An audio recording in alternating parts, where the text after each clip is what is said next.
Convencional Pasqué, tiene usted la palabra.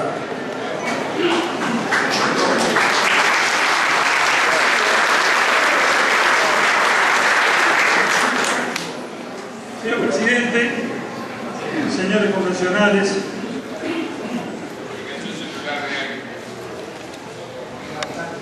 en este periodo de gobierno han ocurrido ya dos cosas que nunca imaginamos siquiera que podrían ocurrir. Hace un tiempo, una mayoría parlamentaria se llevó por delante dos pronunciamientos populares. Pronunciamientos populares que se produjeron como consecuencia de una convocatoria que impulsó el propio Frente Amplio, que llamó a la gente a votar para decidir si quería que la ley de caducidad siguiera vigente o no. Juntaron firmas y dijeron: firme acá señor, firme acá señora, para que el pueblo decida. El pueblo acudió a las urnas y votó y confirmó la ley de caducidad. Eso fue en el año 1989. Fue el domingo 16 de abril de 1989. 20 años después volvieron a llamar a la gente a votar y le dijeron: firme acá para ir a votar y anular la ley de caducidad. Y la gente fue y votó y no quiso anular la ley de caducidad. Dos pronunciamientos populares. En la elección de ese año, entre la primera y la segunda vuelta, todos recordamos que en un programa periodístico el entonces candidato Mujica, acompañado del entonces candidato Astori, dijeron: no vamos a utilizar la mayoría parlamentaria para enmendarle la plana al pueblo. No, eso sí que no. Y eso fue exactamente lo que hicieron en el año 2011.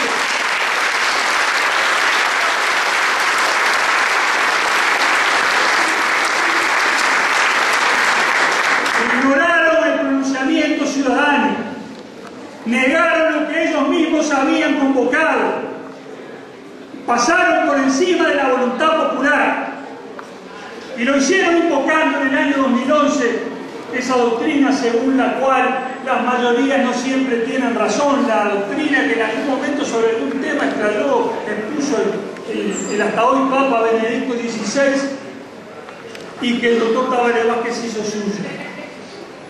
En nombre de esa doctrina nos dijeron: no, las mayorías estas cosas no las pueden decidir. Esto corresponde a lo que llamamos instancias contramayoritarias, a los jueces. No son las mayorías, son los jueces. Y uno quedaba pensando: si no creen que las mayorías deban decidir estas cosas, ¿para qué llamaron a la gente a votar? ¿Para qué juntaron firmas?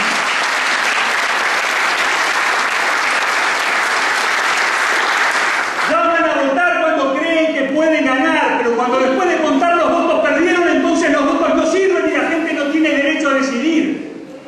Ese fue el criterio. Y dijeron: no, estas cosas las tienen que decidir los jueces, la tiene que decidir la Corte Interamericana.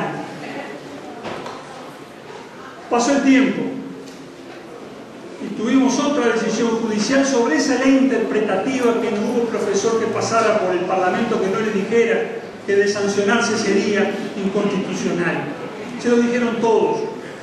Se lo dijo Martín Rizzo, se lo dijo Correa Freitas, se lo dijo Gaño, todos dijeron. Y en el debate parlamentario desde la oposición le dijimos también: lo que están votando es inconstitucional.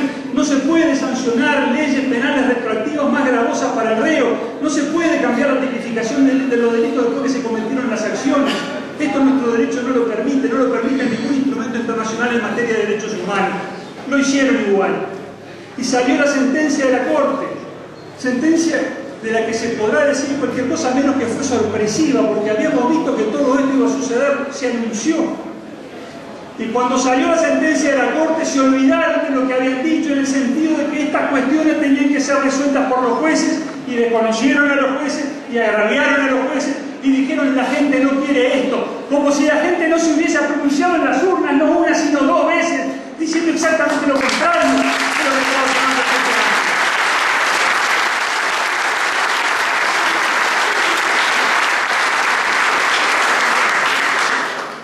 ¿Que se puede discrepar con la sentencia de la Corte? Por supuesto que sí, se puede discrepar con cualquier acto del poder público de una democracia. Acá en Uruguay se puede discrepar con cualquier cosa. Sabemos que en otros lugares no, pero acá se puede criticar al presidente, al Parlamento, a los jueces, cuando dictan sentencias que consideramos equivocadas. Lo que no se puede hacer es faltarles al respeto. respeto. Lo que no se puede hacer es agraviarlos.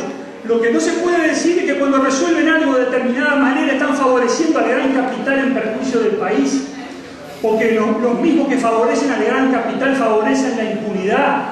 O que son responsables los jueces porque no interpretan el sentir de la fuerza política del gobierno, como si fuera tarea de los jueces interpretar el sentir de la fuerza política del gobierno y no aplicar el derecho en defensa de la libertad y de las personas.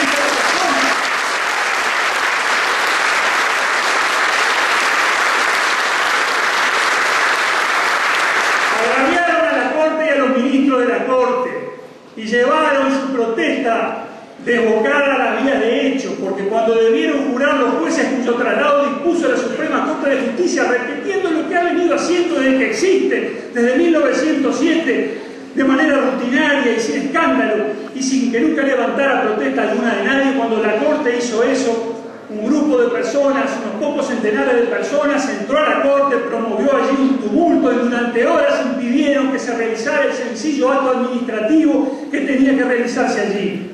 Fueron a la Corte para impedir que jurara su nuevo cargo una jueza penal a quien la Corte trasladó a la sede civil. Lo impidieron durante horas, porque horas demoró en llegar la policía para desalojar a los que estaban perturbando el funcionamiento del máximo órgano judicial. A mí me sorprendió esto, pedí informes a la Corte y al Ministerio del Interior para saber por qué se demoró tanto. Porque cuando en el Parlamento hay algún disturbio, la barra se desaloja en 5 minutos y en 5 minutos estamos sesionando otra vez normalmente. ¿Por qué se permitió que la Corte estuviera paralizada durante horas y los ministros de la Corte encerrados en la sala de juegos sin poder salir?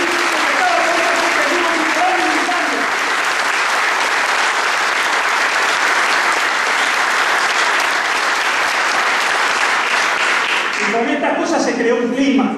Se creó un clima de agresión hacia la Corte, de falta de respeto a la Corte y a lo que ella significa, de falta de respeto a los ministros. Y ese clima, claro que tuvo consecuencias. Nos enteramos por la prensa los otros días que el Ministerio del Interior había dispuesto una custodia policial excepcional, especial, para los ministros de la Corte. ¿Dónde se ha visto esto? ¿Dónde se ha visto en el Uruguay desde el 85 para acá que haya ministros de la Corte con custodia policial especial? ¿No nos llena de orgullo a todos que ande el presidente de la República por la calle sin ningún problema? ¿No nos llena de orgullo a todos como uruguayos que andan los ministros por la calle sin problema? Los legisladores vamos donde queremos, del gobierno, de la oposición, y los jueces de la Corte tienen que dar su historia.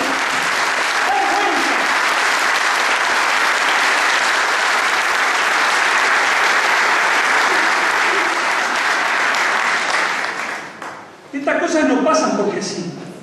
Pasan, repito, porque se crea un clima. Se crea un clima de falta de respeto, de agresividad. Se crea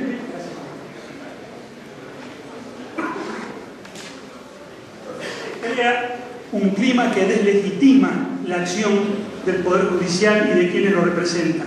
Y eso le hace un enorme daño a las instituciones. Ya le hace daño a las instituciones. No se requiere ir más allá. Cuando se anuncia un juicio político, otro acto sin precedentes en el Uruguay, que un sector político, el sector del presidente de la República, anuncia un juicio político a los ministros de la Corte, se profundiza ese clima de desprestigio, de deslegitimación del órgano jerárquico del poder del Estado. Acá el anuncio no vino de un diputado insignificante de un grupo político menor, vino del MPP y lo expresó la senadora Topolanqui. Vaya si tiene relevancia eso. No es anecdótico, como lo decía un periodista en un programa estos días. Vaya que no es anecdótico. Es el sector del presidente y la vocera es nada menos que la primera senadora del MPP y la esposa del presidente de la República. Esas cosas crean un clima en el país. Crean un clima que los primeros en sentirlo son los jueces, que son seres de carne y hueso, no robots. Y cuando mañana tengan que dictar otra sentencia en asuntos como los que tienen que ver con delitos cometidos durante la dictadura o en otros asuntos, como la ley de patente única o como los asuntos que pueden generarse a partir del río de Pluna, esos ministros de la Corte van a tener que apelar a toda su hombría de bien, a su coraje cívico, a su honradez intelectual y al compromiso institucional que pusieron de manifiesto al fallar como fallaron en estos casos, para no sucumbir ante el clima de las presiones, de los agravios, de las amenazas y fallar lo que, según su leal saber y entender, entiendan que debe ser su falla. Tendrán que sobreponerse a toda esta presión que se está poniendo sobre ellos.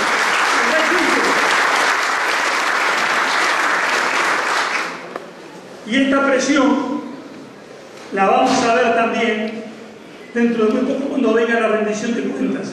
Yo quiero ver cómo sale el Poder Judicial en la rendición de cuentas. ¿Y saben por qué quiero verlo? Porque me acuerdo cómo le fue al Ministerio Público y Fiscal en la rendición de cuentas después que el fiscal Ubiría dictaminó en contra de la constitucionalidad del IRPF para los jubilados. Aislaron al Ministerio Público y Fiscal, les negaron el pan y la sal, y en un periodo de gobierno en el que volaban los millones de dólares para todos lados y terminamos con un presupuesto de más de 10.000 millones de dólares para la Fiscalía de Corte y para el Ministerio Público en general, no había nada, porque había osado desafiar al gobierno dictaminando en contra de una ley que el gobierno quería que saliera. Entonces, con ese antecedente, con esta custodia especial que necesitan los ministros, con la sonada del 15 de febrero en la Corte, digo yo, acá hay presión sobre el Poder Judicial y hace bien la Convención Nacional del Partido Colorado en reunirse y decir, esto es presión, no la vamos a aceptar en silencio, vamos a denunciar lo que está pasando.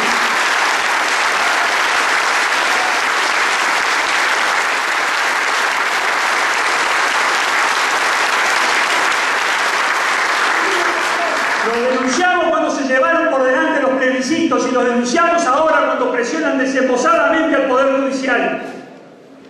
Y algunos preguntan, bueno, pero ¿qué van a hacer? ¿Qué va a pasar? Acá no, esto no tiene un desenlace por las vías de hecho.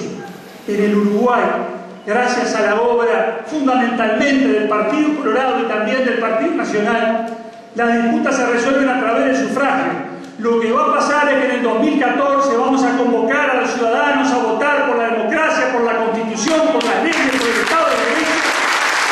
Y con esa convocatoria vamos a regresar a los que reconocen con sus procedimientos las bases mismas del Estado de Derecho.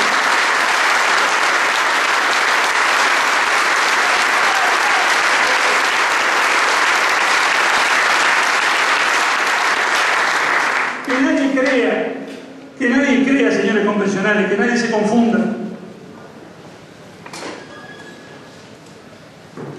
Que nadie se confunda y atribuya esto que está pasando a algún exabrupto, a alguna desviación personal, a una declaración infeliz de algún dirigente, a algún mal momento que alguien pasó. No, no es eso. Esta es la expresión de una manera de ver las cosas, de una profunda concepción de la sociedad y del Estado, de una mentalidad que prevalece en amplísimos sectores del Frente Amplio y que de una manera o de otra, a través de los mecanismos que tiene internamente para gobernarse el Frente Amplio, termina arrastrándolos a todos. Esta mentalidad que entiende que lo más importante que pasa en la sociedad en la historia es la lucha de clases, que entiende que la lucha es de una clase contra las otras, de una clase con los sectores que son aliados de esa clase frente a otras clases que tienen también sus aliados. Y en esa perspectiva de lucha de clases, de lucha por la hegemonía, no es útil, no es valioso, no es importante el concepto republicano de la separación de poderes. Queremos la separación de poderes los republicanos y liberales, los que queremos poderes separados. ¿Para qué? ¿Para impedir la acción del gobierno? Sí. ¿Y eso para qué? Para no asfixiar a las personas, para no lesionar los derechos individuales, para respetar al ciudadano común, al habitante de la República que no quiere verse avasallado ni poder legislativo, ni poder ejecutivo, ni poder judicial. Es para eso la separación de poderes.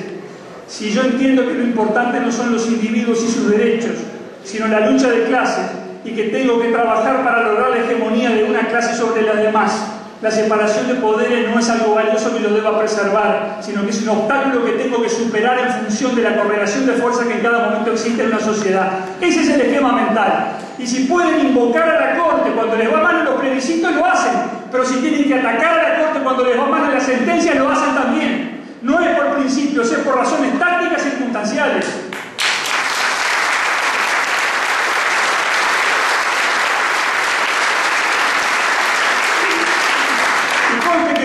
Esto con ánimo de agraviar a nadie, lo que estoy diciendo no son agravios, es la descripción de las cosas tal como las veo. Y seguramente mucha gente del Frente no se va a sentir agraviada porque yo diga esto, porque es lo que piensan, porque así ven las cosas, porque así creen que son. Lo importante es que nosotros no nos confundamos y tengamos claro el sentido profundo de nuestra lucha política. No estamos luchando por cuestiones menores, no estamos luchando por candidatura, ni la de Juan, ni la de Pedro, ni la de Diego. Estamos luchando por los principios fundamentales que hacen a la democracia y a la convivencia, libertad, y paz y con respeto por los derechos de todos.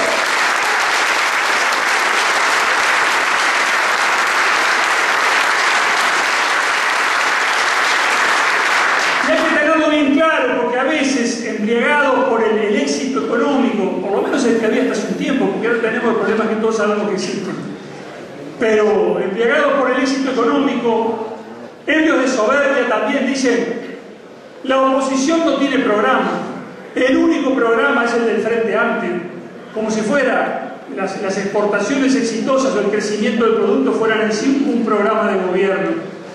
Yo digo, frente a las cosas que están pasando, nuestro programa básico es la protección y el restablecimiento de la República, la garantía de las instituciones, el aseguramiento de las libertades, la defensa de las cosas que han hecho al Uruguay ser lo que es a través de la historia, porque son esas bases las que nos van a permitir a nosotros conquistar el futuro que queremos.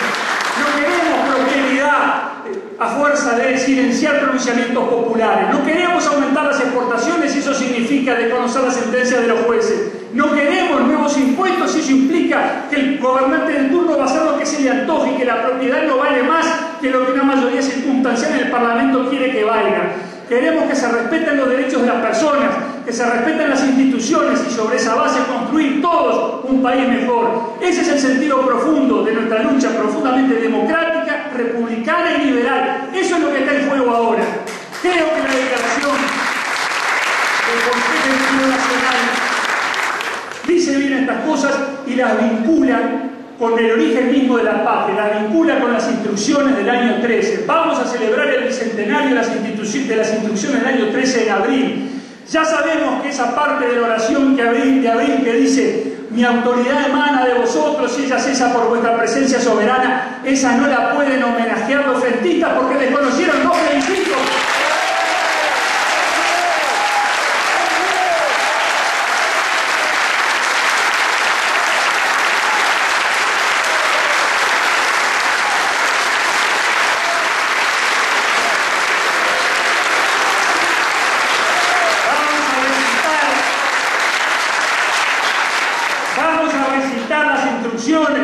Todo el año si es preciso, para que recuerden también que sus artículos 5 y 6 consagran la doctrina republicana de la separación de poderes y que los uruguayos no vamos a permitir que a eso también se lo lleven por delante.